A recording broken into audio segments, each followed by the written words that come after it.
நடந்த நிகழ்வுக்கு நான் முதல்ல ஆழ்ந்த இரங்கல் தெரிவித்துக் கொள்றேன். அதுக்கு முன்னாடி உங்கள்ட்ட 3 கேள்வி கேட்கணும்னு நெனைக்கிறேன். அதுல ஃபர்ஸ்ட் கேள்வி என்னன்னா, இதுக்கு முக்கிய காரணம் யாரு? 2வது கேள்வி, இந்த நிகழ்வு தற்செயலா நடந்த நிகழ்வா? இல்ல திட்டமிட்ட நிகழ்வா? 3வது கேள்வி, நீங்க நடிகரோ, அரசியல்வாதியோ, இல்ல எங்களாட்டமட்ட கன்டென்ட் ரைட்டரோ, இன்ஃப்ளூயன்சரோ ஏன் தலையில தூக்கி வச்சு ஆடுறீங்க? இதனால உங்க இதுக்கு எவ்வளோ கிடைக்க போகுது? உங்க பாக்கெட்டுக்கு ஒரு ரூ. 10 வருமா? நம்மளோட செல்ஃபா எப்படி வந்து குரோத் பண்ணலாம், ஃபைனான்சியலா எப்படி ஸ்டேபிள் ஆகும்னு பார்த்தாதான் நம்ம பொழப்பு ஓடும். அதை விட்டுட்டு இப்படி தலைவர், இதே மாதிரி அரசியல்வாதி, இதே மாதிரி ஆக்டர், இதே மாதிரி இன்ஃப்ளூயன்சர் எத்தனை நாள் போகும்?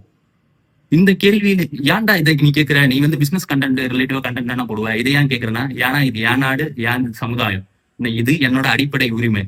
இதனால உங்களுக்கு என்ன மாற்றம் வரப்போகுதுன்னா, 2026 நடக்க தேர்தல்ல உங்கள்கிட்ட ஒரு பவர் இருக்கு. அந்த பவரை இந்த 3 கேள்விக்கு பதில் தெரிஞ்சா அந்த பவரை பவர்ஃபுல்லா யூஸ் பண்ணி நம்ம மாற்றத்தை ஏற்படும். மாற்றம் ஒன்றே நிலையானது.